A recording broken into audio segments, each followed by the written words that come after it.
Buenas noches, saludos cordiales, gracias por acompañarnos. Este es el programa Hora 25. La preocupación más trascendental de la ciudadanía en el Ecuador del momento es la falta de trabajo. Varias encuestadoras coinciden en esta percepción. La falta de empleo es el punto de mayor intranquilidad en el país.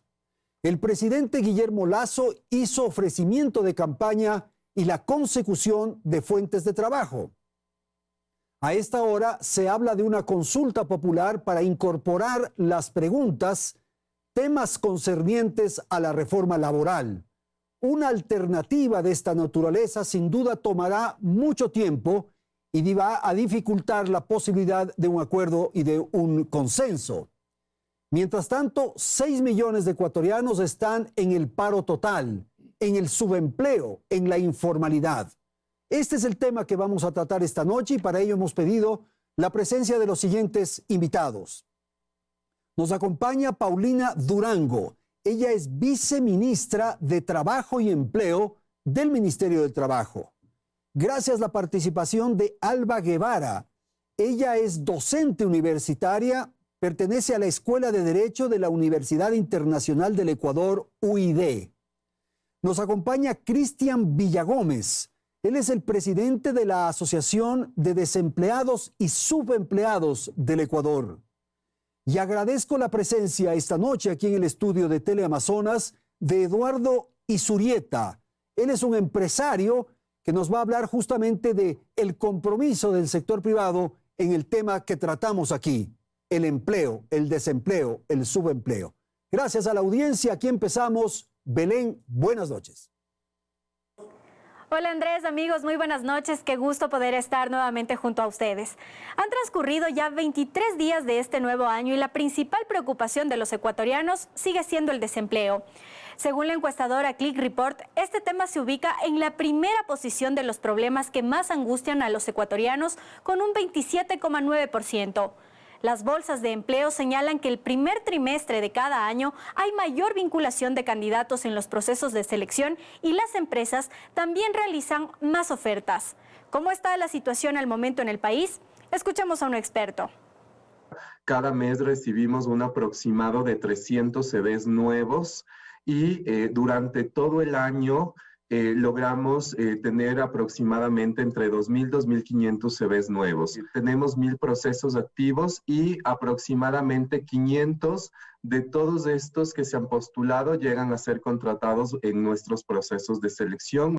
Y todas estas cifras tienen rostro. Escuchemos los testimonios de Gabriela y Marco respecto de lo que ha sido buscar empleo.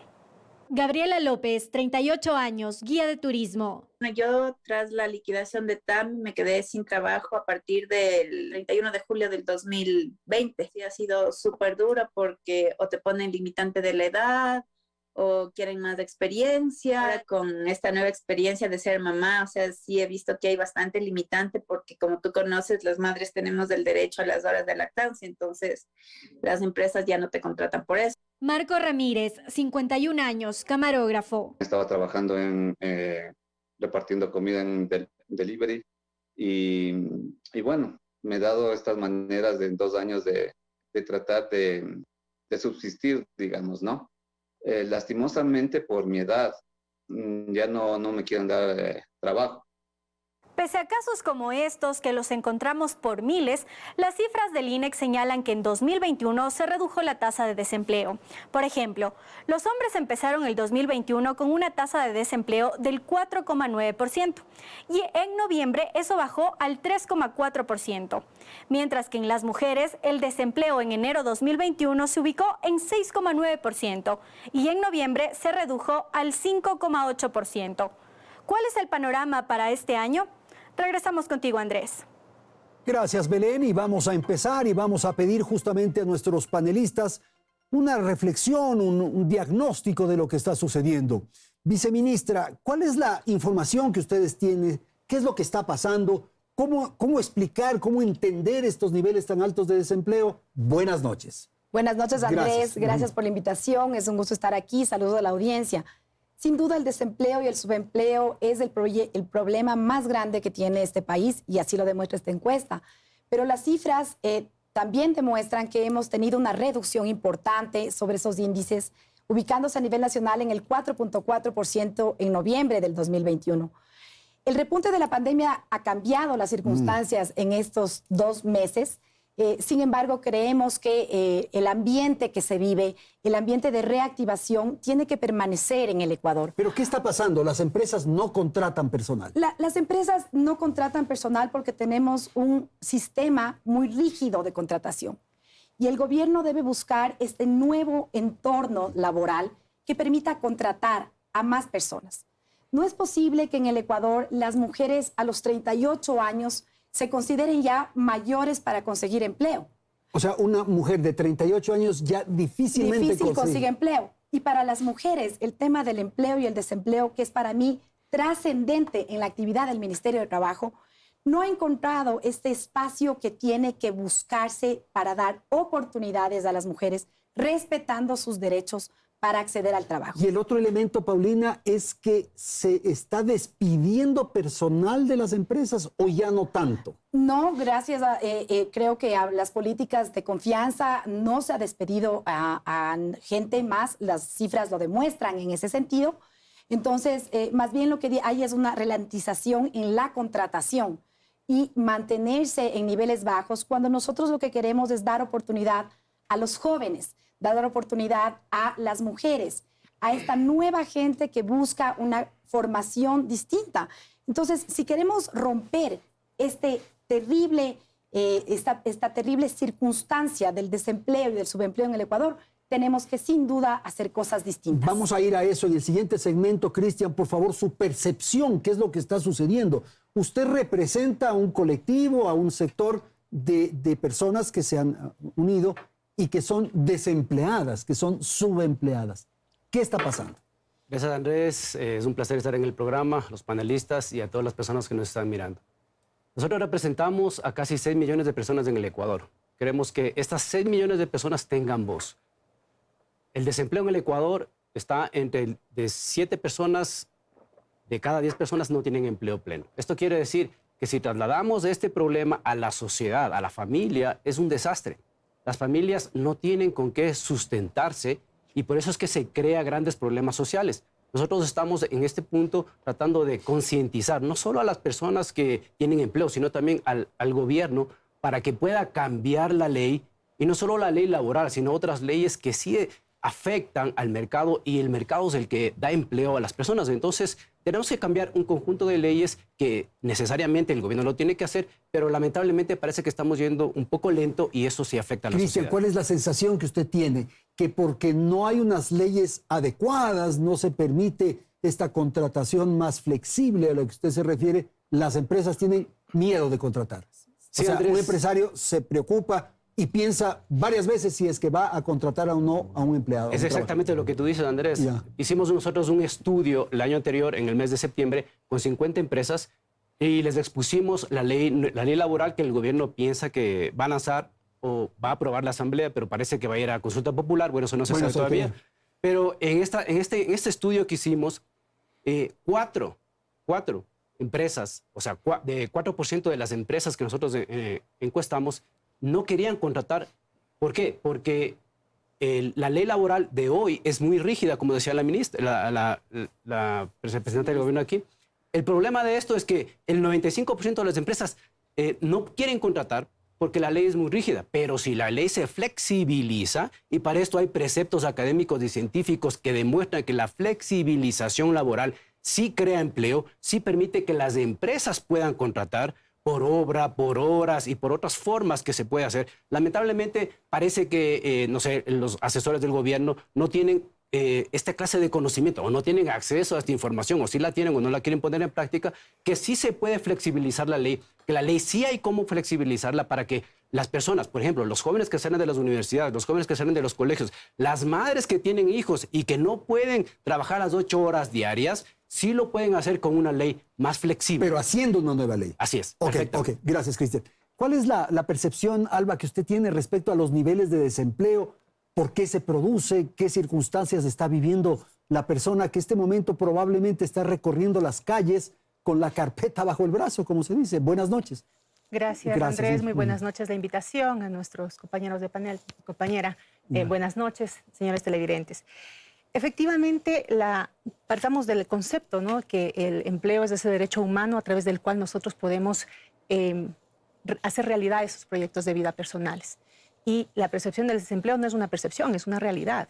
Existen cantidad de personas en el nivel de desempleo que, hace rato decía la señora ministra, es la rigidez aparentemente del Código del Trabajo. Y digo aparentemente porque recordemos que hay contratos, diferentes tipos de contratos aprobados que no han generado esos empleos. Es decir, tenemos un contrato productivo, tenemos un contrato juvenil, tenemos un contrato para el sector turístico. Que lo permite el Código actual.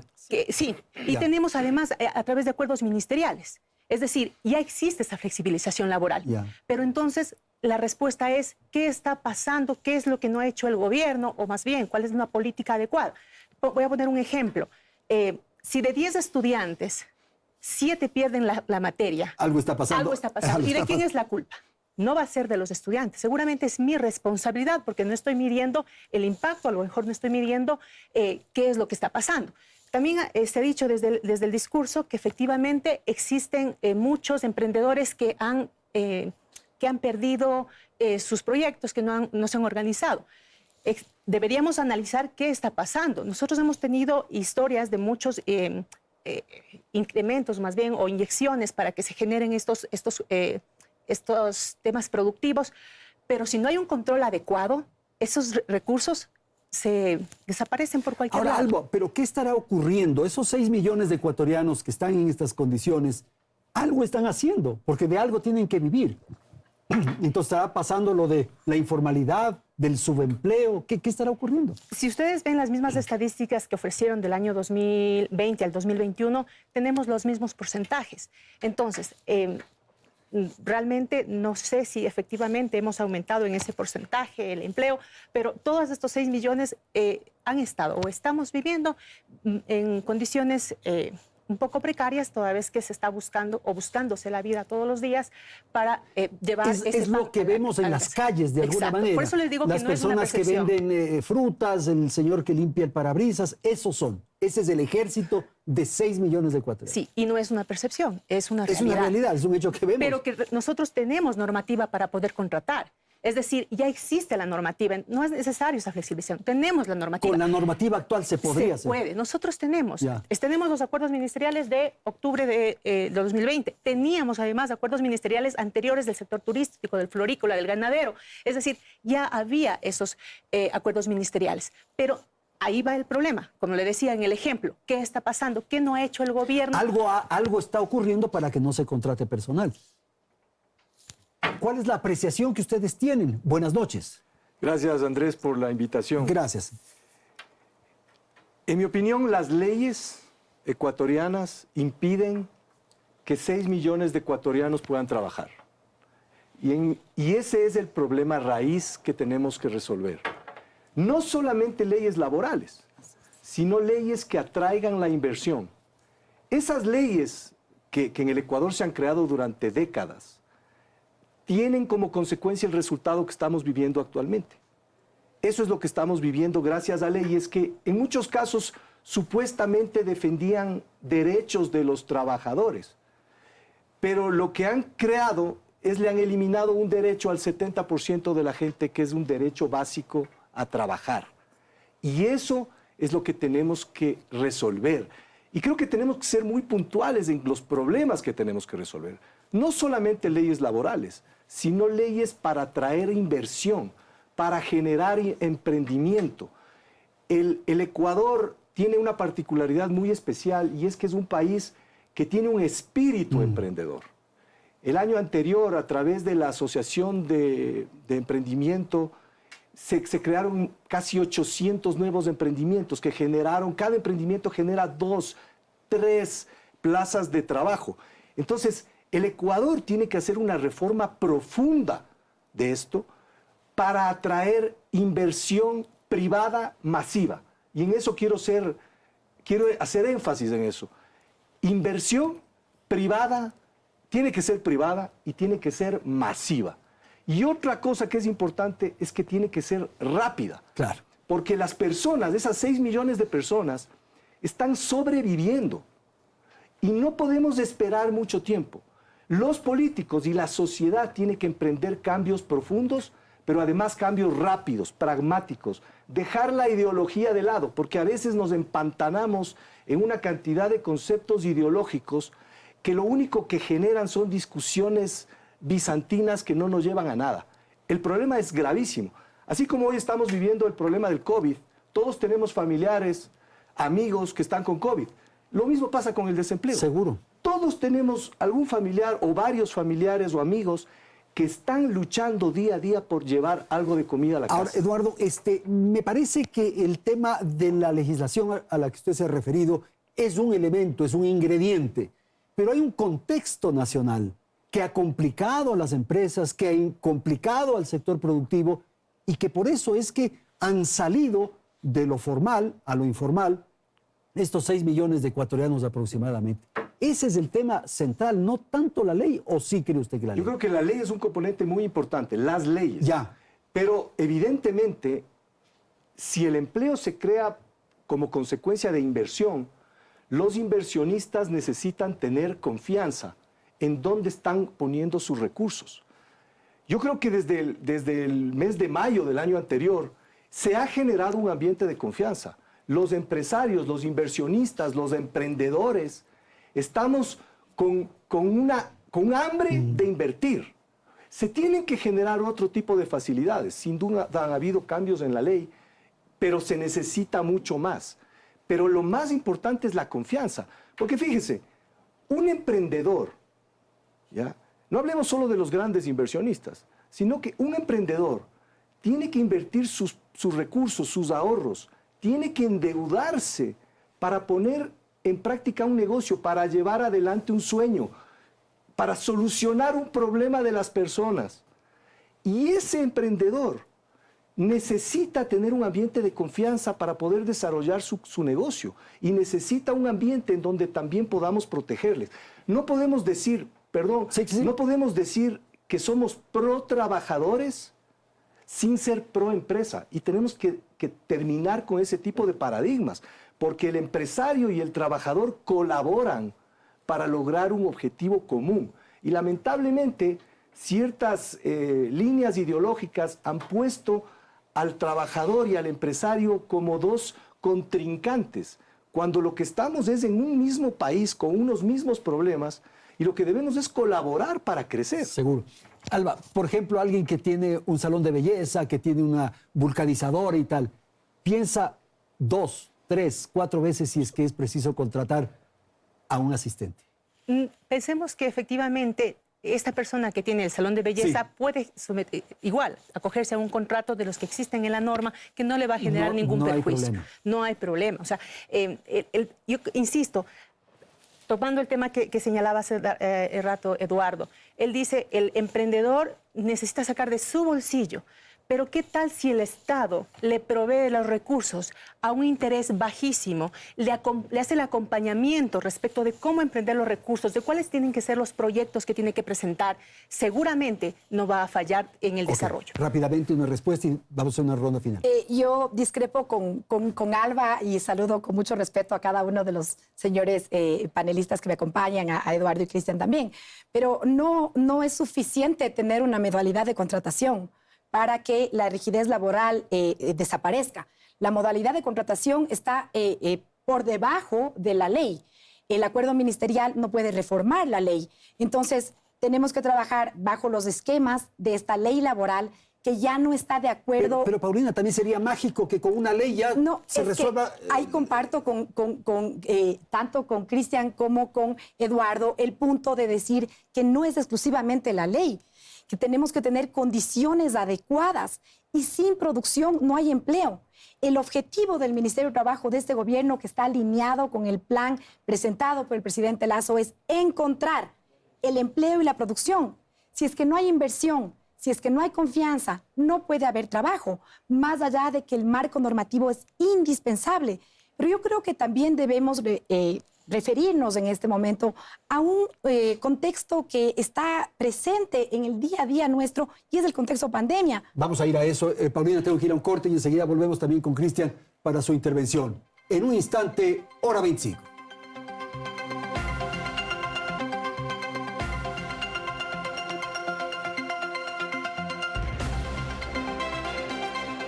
Seguimos con más información. Una de las principales propuestas de campaña del presidente Guillermo Lasso fue la creación de empleo. En su primer intento de que se apruebe una reforma laboral en la Asamblea Nacional, esto fue lo que dijo. Escuchemos.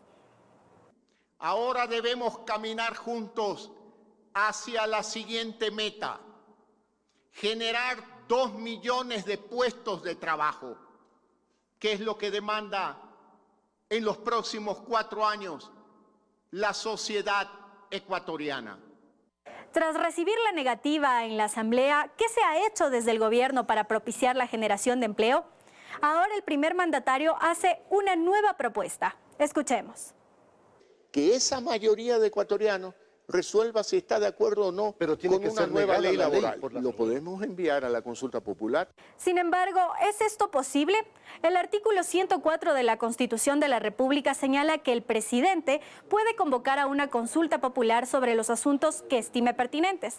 Pero el Código de la Democracia en el artículo 195 establece que para que el presidente convoque a consultas populares sobre proyectos de ley, estos deben ser previamente negados por la Asamblea Nacional, lo que podría complicar la propuesta del presidente. A esto sumemos los tiempos que podrían ser demasiado extensos. ¿Qué opinan nuestros invitados? Vamos contigo, Andrés. Claro, Belén, y el problema es este bloqueo político. El presidente no tiene facilidad de ingresar un proyecto de ley a la Asamblea y ahora recurre a la opción de la consulta popular. Pero eso va a tomar muchísimo tiempo, quizás un año, y vamos a tener mayores dificultades. Cristian, ¿qué piensan ustedes? ¿La consulta popular es una vía, es una opción? Por favor. En vista de la negativa de la Asamblea, creo que la única opción que tiene el gobierno va a ser la consulta popular. Nosotros como Asociación de Desempleados y Empleados del Ecuador, sí queremos que esta ley vaya rápidamente, porque no podemos esperar que 6 millones de personas sigan en el desempleo y no se pueda dinamizar el mercado. Como decía Eduardo, la única forma de poder arreglar el problema tan grave que es del desempleo en el Ecuador es necesario que las empresas, ahí tendríamos que hablar un poco, porque en Ecuador aproximadamente no se sabe cuánto porque no hay datos del gobierno, pero en mi investigación he visto que en el Ecuador hay más o menos 1.200.000 empresas. De este 1.200.000 empresas, el 90% son pequeñas y microempresas. Claro.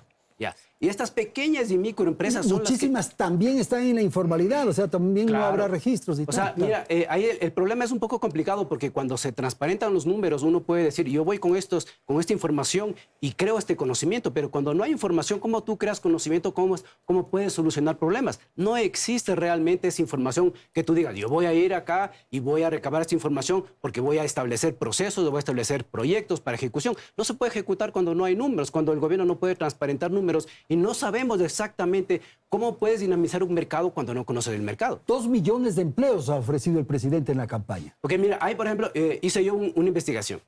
2 millones de empleos. Si nosotros hablamos que existen 1.200.000 empresas, de estos 1.200.000 empresas, 800.000 empresas son pequeñas y microempresas.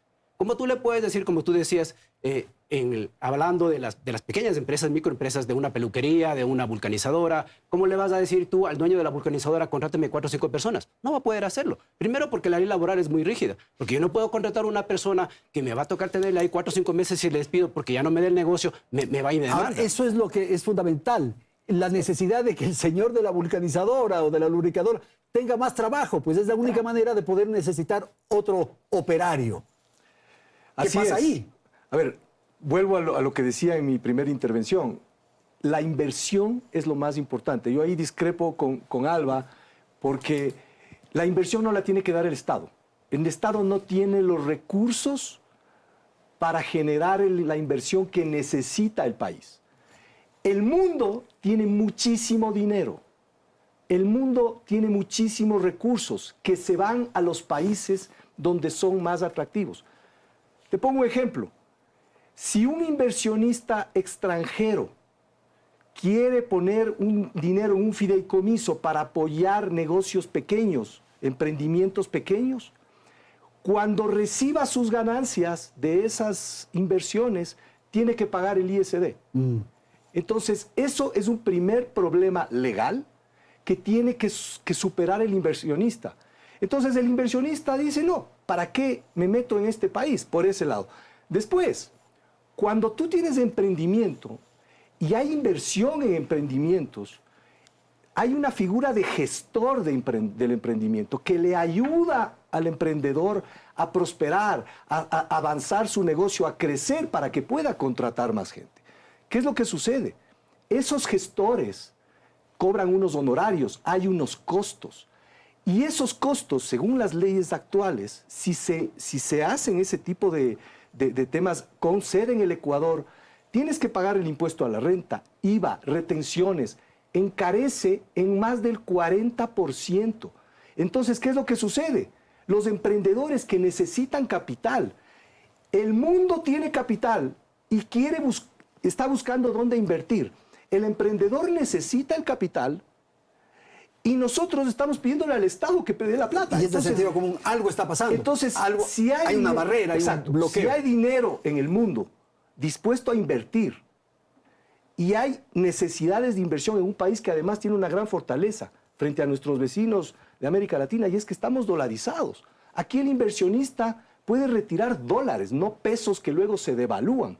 Y no aprovechamos este tipo de ventajas porque tenemos estas leyes que hacen que el inversionista se vaya a otro lado. Paulina, tú vas a hacer alguna referencia al tema de la pandemia en el bloque anterior, pero yo quisiera incorporar un elemento, y es que hay quienes señalan, especialmente de las centrales sindicales, que se está queriendo, yo uso esto entre comillas, aprovechar las circunstancias de desempleo para incorporar a estas personas al trabajo formal, y los quieren aprovechar, los quieren de alguna manera explotar, en fin.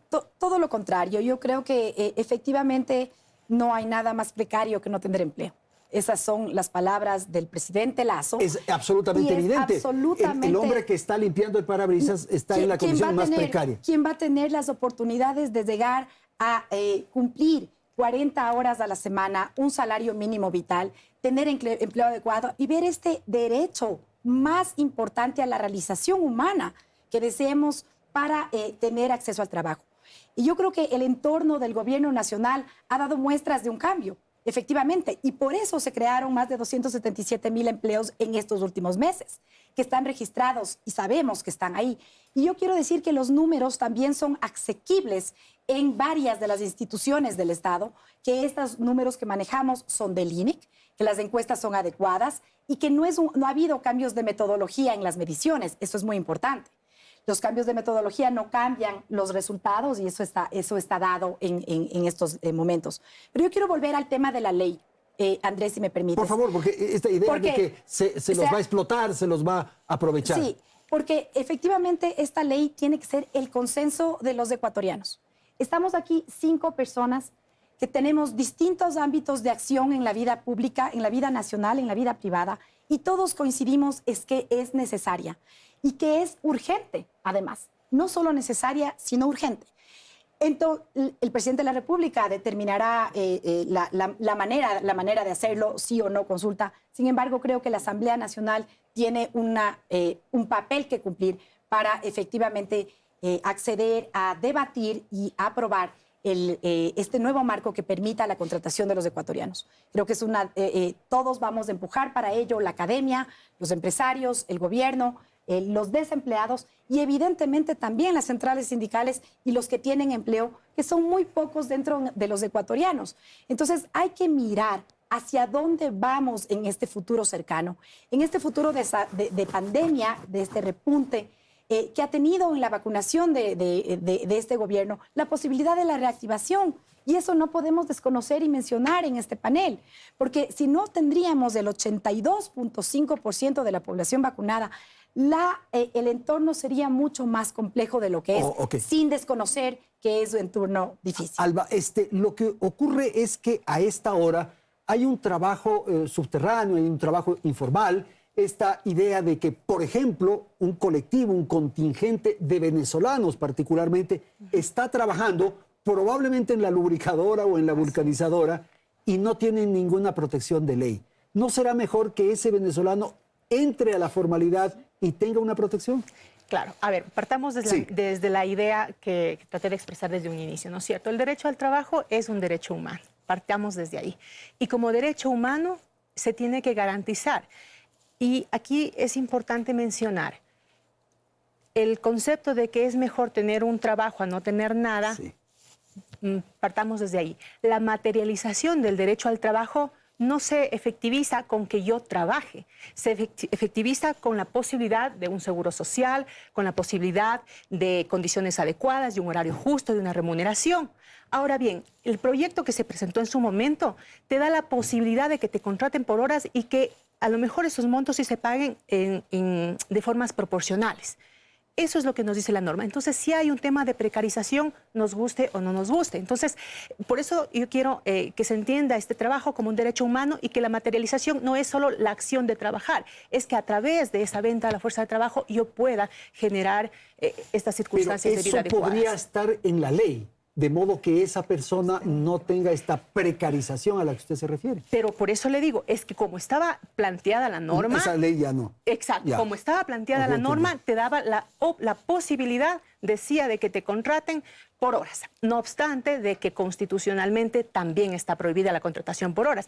Pero lo decía de forma clara. Se podrá pactar y en las partes podrán acordar los mínimos, las horas, los momentos, los lugares, etcétera, etcétera. Entonces, ahí vamos también a una realidad social e histórica. Realmente no quiero decir que trabajadores y empleadores estén contrapuestos, pero sí tienen posiciones disímiles. O sea, necesariamente no se tiene la misma capacidad de negociación. Rápidamente, Paulina, responder esto que acabamos de escuchar. Me parece muy importante decir que lo que señala Alba es la definición de lo que es de empleo adecuado. Es decir, que trabajes al menos 40 horas a la semana y que tengas un salario mínimo como retribución a tu trabajo.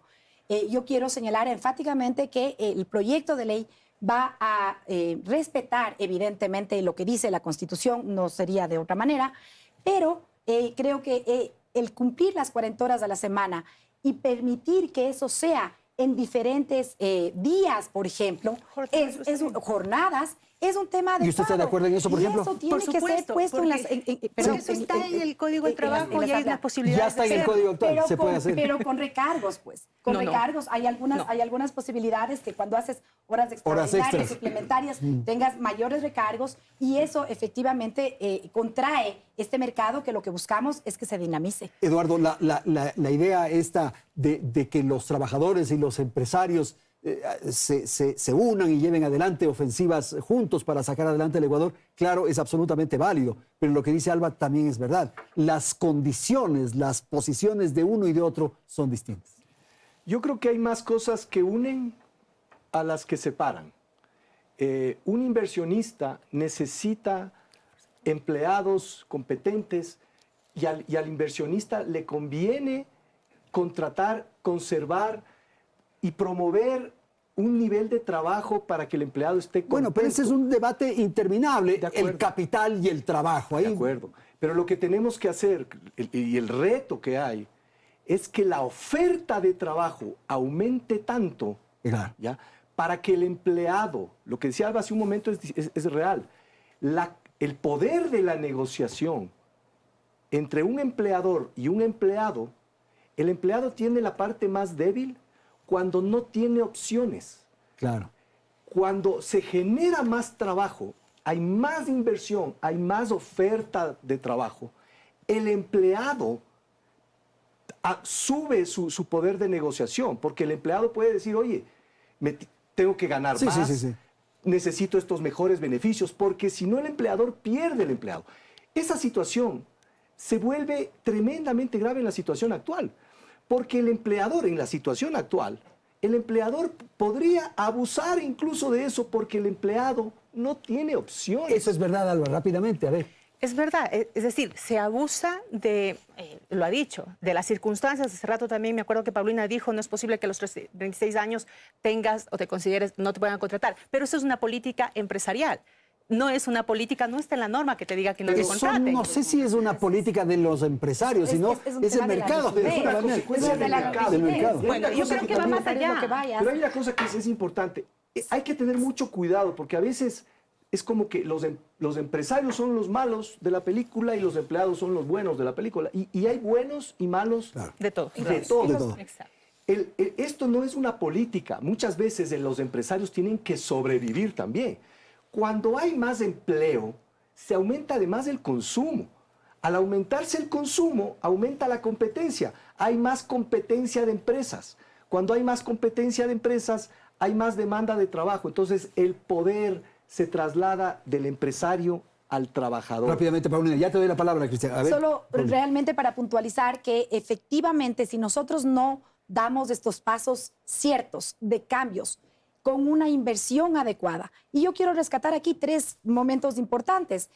Un descubrimiento de exploración petrolera en la semana anterior, la reserva marina y los empleos, verdes que serán importantes para este país, para generar la ley de inversiones que dará este espacio y el crédito a bajo interés son elementos que van en esa dirección. En esta dirección y estamos dando esos pasos adecuados. A eso es a lo que voy. Estos pasos están adecuados en este contexto distinto, pero estamos viendo esos resultados. Entonces yo lo que quisiera es más bien invitar a todos los que estamos y a todos los que están al frente en nuestras pantallas, de nuestras casas, a dar este paso. Hay un proceso importante de regularización de venezolanos que va a emprender en el Ecuador en los próximos días y meses. Ya hemos estado trabajando juntos con la Cancillería ecuatoriana en este tema, porque uno de los aspectos que rescato es ese diálogo constante en este gobierno del encuentro para dar políticas rápidamente, comunes. Alba, su comentario de lo que han dicho sus colegas ahorita. Un punto importante, que sí se aumenta el consumo cuando hay estabilidad. Porque yo sé y me puedo proyectar a futuro y digo, ok, tengo un trabajo estable, me puedo proyectar a futuro. Pero si tengo condiciones precarias, no puedo gastar el dinero poco que tengo en el bolsillo. La estabilidad se consigue cuando hay más inversión y hay más oferta de trabajo. Pero no depende de la norma, es que no depende del Código del Trabajo, porque el Código del Trabajo nació ¿para qué? Para tutelar a esos grupos que están desprotegidos. Pero ¿quién es el responsable de materializar todos esos derechos? Es el Estado a través de todas las políticas públicas y no de cambiar necesariamente una norma. Todas estas regulaciones o leyes que tienen un principio y una intención muy loable, ¿ya? Los resultados es que 6 millones de ecuatorianos no trabajan. Pero tiene razón, Alba, en el sentido de que podemos hacer la mejor ley del mundo, pero tampoco eso va a generar en empleo. Pues, absolutamente, Eduardo. Totalmente. Así como uno puede decir en la Constitución, que es la ley suprema, el trabajo es un derecho y está garantizado. Y ya con eso resuelto. Y en la realidad no sucede. No se resuelve. No sucede. Porque no solamente son los temas laborales. Hace un momento yo mencionaba como un ejemplo, tenemos que atraer la inversión. Y como decía, el mundo tiene mucho dinero. ¿Qué hacemos para que ese dinero venga acá, a financiar a los emprendedores? Ahí va a haber más contratación y ahí va a haber más estabilidad. Entonces, el tema es encontrar cuál es la raíz del problema. Yo coincido en que la raíz no es la ley solamente, ¿ya? Y no la ley laboral. ¿Ya? La ley laboral tiene problemas graves y las consecuencias las estamos viviendo.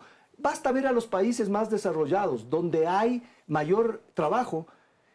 Las leyes son más flexibles, pero basta ver cómo la cantidad de gente que migra, por ejemplo, a países como Estados Unidos, donde es absolutamente flexible.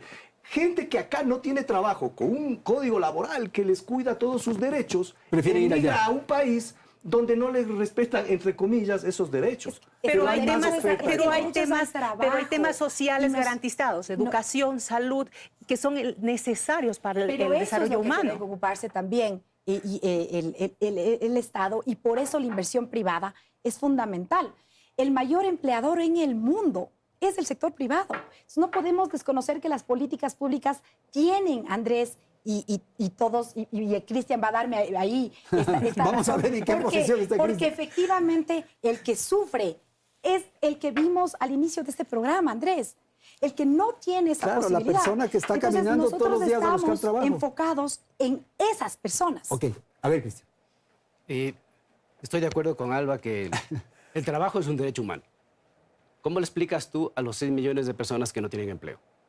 ¿Cómo le explicas tú que la ley laboral sí les protege sus derechos de las personas que no tienen empleo? Ese es un debate que hemos tenido en varias provincias con cientos y miles de desempleados y no hay consenso, porque tú no le puedes decir al bachiller que sale para buscar empleo y poder mantenerse, no le puedes decir, oye, el gobierno sí respeta tus derechos a través del Código Laboral, pero el mercado no te va a ofrecer un empleo porque no existe esa fuente de empleo. ¿Cómo se genera el empleo? Como decía Eduardo, hay que dinamizar el mercado, el sector privado. El 95% en el Ecuador, el 95% de los empleos está generado por el sector privado. Entonces, ¿qué tenemos que hacer con el sector privado? A la persona que está con un desempleo de 4, 5, 6 años, no ha tenido un empleo, tiene un empleo que tal vez un subempleo o vende algo de chicles en la esquina, tú no le puedes decir el Código Laboral te protege a esos 6 millones de personas. ¿Cómo hacemos para cambiar la realidad?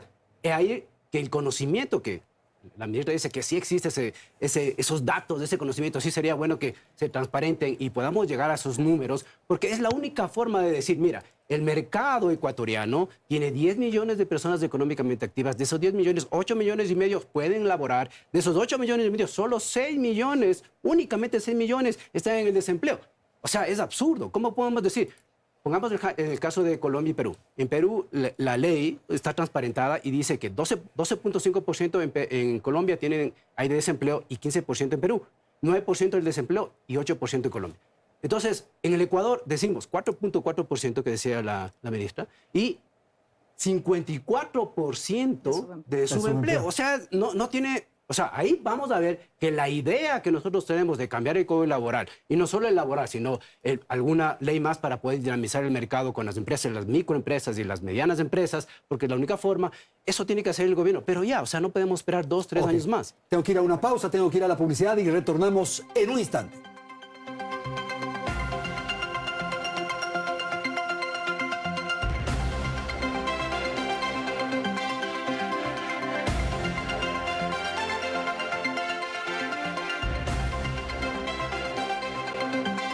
Bien, vamos al segmento final de Hora 25. Gracias a la audiencia. Voy a dar la palabra a Alba y quiero proponer a nuestros panelistas destinar este último segmento para plantear qué hacer, cómo resolver esto. Porque claro, nosotros estamos en una situación privilegiada, tenemos trabajo, tenemos condiciones. ¿Qué está sucediendo con el hombre que está limpiando parabrisas, Alba? Por favor. Claro, en función de esto, de pensar que efectivamente nosotros somos los que tenemos una situación privilegiada, tenemos que pensar en el otro, en el que está del otro lado. Y por esa razón tampoco podemos pensar en entrar a flexibilizar el tema laboral. Pero lo que decía hace rato Eduardo es una realidad, y yo lo cité al inicio también. Es importante que el Estado identifique cuáles son los principales problemas. Y la ley laboral no ha sido un problema. Tenemos el caso Furukawa, que no obstante de ese código rígido al que acusan, ha realizado un montón de horrores en contra de los trabajadores, y es un hecho público, ¿no es cierto? Entonces, el tema va por ese lado, porque tengamos, por ejemplo, créditos apropiados, y eso sí lo puede regular el Estado. Pero, Alba, es decir, no hace daño la ley, pues ya, apoyemos esta ley, que se logre estas cosas. En condiciones, desde luego, y también pero en los condiciones. otros elementos. Pero por supuesto, en condiciones, no precarizando porque este tema de precarizar la mano de obra ha sido histórico y de todos los gobiernos que se han visto complicados y dicen, ok, hay que someter estas condiciones de los trabajadores y minimizar estas situaciones. Pero hemos visto que nada que ataque a la relación laboral, al Código del Trabajo, como norma de protección, ha mejorado esas tasas de empleo. Entonces, el tema es por la otra vía. Y yo es la primera vez que realmente escucho de un empresario que nos diga, sí, ¿sabe qué? Nosotros tenemos problemas porque nos cuesta pagar muchísimo los impuestos de salida de capitales. Tenemos problemas porque importar los productos también nos cuesta un montón. Es decir, tienen que atacar las otras vías. Otras cosas. Cristian, ¿qué hacer para resolver el problema? Que ese es el debate nacional. Eso es lo que quieren escuchar los 6 millones de personas. ¿Cómo resolvemos el problema? ¿Cómo hacemos? Ahora, si tomamos las palabras del presidente, 2 millones de empleos en 4 años, si tomamos esas palabras literales, de aquí a 2 años más o 3 años más que termine el gobierno de Lazo, vamos a seguir con 4 millones de personas desempleadas. Y siguen incorporándose otros. Y siguen incorporándose Claro. 330,000 personas que salen de los colegios de las universidades, y que de esos nada más 90,000, quiere decir que 200,000 personas anuales van al desempleo. ¿Cómo vamos a mejorar esto? Mira, hemos hablado con varias personas que tienen organizaciones sociales, de emprendedores de mujeres, de personas que tienen discapacidad, y esas personas... créeme que cuando uno habla con esas personas y entiende la realidad de cómo viven esas personas, uno dice, estas personas no van a entender lo que dice el Código Laboral, no van a entender lo que dice el ministro, no van a entender nada. Lo que ellos entienden, ¿cómo hago yo para vivir todos los días si tengo que pagar arriendo, tengo que pagar luz, agua, tengo que tener mis alimentos diarios para mis hijos. Sí, pues no hay solución. Entonces, mira, en el estudio, hay muchos estudios, y ahí sí voy a hablar de un poco académico. Down en el 2009 hablaba acerca de la flexibilización laboral. Y desde el 2009, en ese estudio, se decía que la flexibilización laboral sí es muy, muy, muy importante. Pero tiene varias aristas. ¿Usted es partidario de eso? Yo sí, la flexibilización, porque mira... Con lo cual se van a incorporar muchas personas al trabajo. Sí, si hay que cambiar la Constitución, cambiemos la Constitución, porque no hay cómo. O sea, bueno, esos son los ideales, pero muy difíciles en estas circunstancias. El punto aquí es que muchas veces los proyectos se ejecutan en función de ideologías y no en función de realidades de la sociedad. Hay que resolver el problema, Paulina. Ese es el tema, esa es la exigencia de quienes nos están oyendo. En eso realmente estamos enfocados en este gobierno. No vamos a estar aquí con estas políticas que no han funcionado históricamente y que tienen que tener un cambio. El caso Furukawa fue dado en otro gobierno, en otros gobiernos, en donde decían ser defensores de los derechos de los trabajadores y eso realmente es un tema en el que nosotros estamos todos enfocados en el respeto absoluto a los derechos. Creo que cómo mejorar este aspecto es sin duda aprobando esta ley. Y los ecuatorianos... Ese es un elemento, Paulina. Es un elemento. El otro elemento son las condiciones de inversión. Voy a hacer referencia otra vez a lo que mencioné hace un momento y es este encuentro entre el empleo y la producción. Y hay un punto que no hemos mencionado en este muy interesante panel y es el tema de la formación. ¿Qué es lo que está requiriendo el mercado laboral ahora? ¿Qué busquen los jóvenes? Digitalización, otras competencias, formaciones profesionales más rápidas. Entonces, los entornos son distintos y ese es un elemento con el que yo quiero decir que en el Ecuador es posible, Andrés, con unas decisiones de política pública impulsadas desde el Estado. Para eso estamos, efectivamente, para que hayan estos marcos en donde los empresarios tengan la oportunidad de invertir y los trabajadores de defender y apertar sus derechos. Eduardo, por favor. Creo que la pregunta a contestar es cómo hacemos que el Ecuador sea el país más atractivo para la inversión privada. Y al contestar esa pregunta vamos a encontrar respuestas en la legislación laboral, en la legislación tributaria y en otros aspectos adicionales. Vamos a encontrar respuestas en la educación que necesitamos de nuestra gente, los chicos que se están formando en las universidades. Esa pregunta tiene muchísimas respuestas. Una de ellas es la flexibilización laboral. Yo comparto eso para el 70% que no tiene un empleo formal. Creo que al 30% de personas que están trabajando se les tiene que mantener todos sus beneficios tal y como están, porque además una gran parte de esa gente ha sido también afectada porque como es un grupo al que es fácil cobrarle impuestos, como es un grupo que no sale a las calles a hacer relajo, entonces lamentablemente sobre sus espaldas cae mucho de sostener este país. Y nunca un país puede ser sostenido por el 30%. Necesitamos que el 100%, que el 90% de la gente trabaje. Y aquí la demanda que nosotros tenemos que hacer a los políticos es que lo tienen que hacer, y lo tienen que hacer rápido. Las encuestas son contundentes. Sí. No podemos, yo entiendo la posición del gobierno en llamar una consulta popular, porque probablemente no tiene otro camino. Y eso va a tomar mucho tiempo. Pero se tiene que sensibilizar a la clase política para que tomen decisiones ya, porque la persona, mientras nosotros estamos conversando, hay una persona que no sabe qué va a comer esta noche. Sí, claro. Y eso es un problema que tenemos la obligación de resolver. Okay. Tengo una última ronda de intervención, casi un mensaje final. Rápidamente, Alba, 30 segundos. ¿Qué hacer?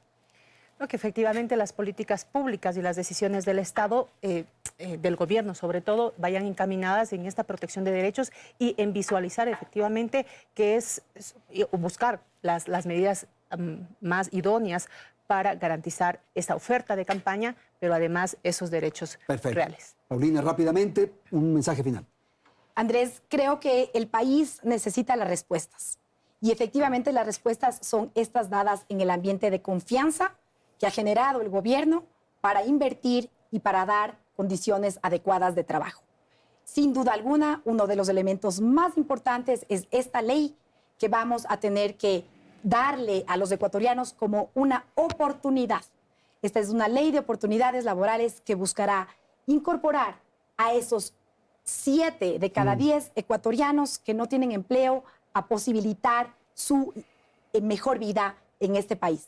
Cristian, por favor, asimismo, una intervención final. Quisiera dirigirme a los 6 millones de personas que no tienen empleo. Como presidente de la Asociación Nacional de Desempleados y Subempleados del Ecuador, quiero que sepan que nosotros estamos al pie del cañón, estamos esforzándonos y estamos presentando propuestas para que se pueda liberalizar el trabajo y que ya no haya 6 millones de desempleados, sino que sea al contrario. Comprendemos que el gobierno tiene que socializar la ley y estaremos apoyando esta ley, si es que la ley realmente va a crear estos 6 millones de empleos que no existen hoy. Ok, Eduardo, con usted terminamos. Yo creo que tenemos que buscar soluciones pragmáticas, que tenemos que buscar emular lo que han hecho otros países para generar empleo y no perdernos tanto en discusiones ideológicas. Tenemos que tomar decisiones rápidas y hay muchísimos ejemplos en países en América Latina y también en el mundo, y uno puede ver qué es lo que funcionó y qué es lo que no funcionó y aplicarlo. Y yo creo que tenemos que ser así, más pragmáticos y menos ideológicos, porque no hay otra manera. Y quizás más solidarios con aquellos que no tienen trabajo. Ellos son. Absolutamente, Ellos absolutamente. son. Pero fíjate, las personas que sí tienen trabajo son tan solidarias que un gran porcentaje de sus ingresos se va en impuestos.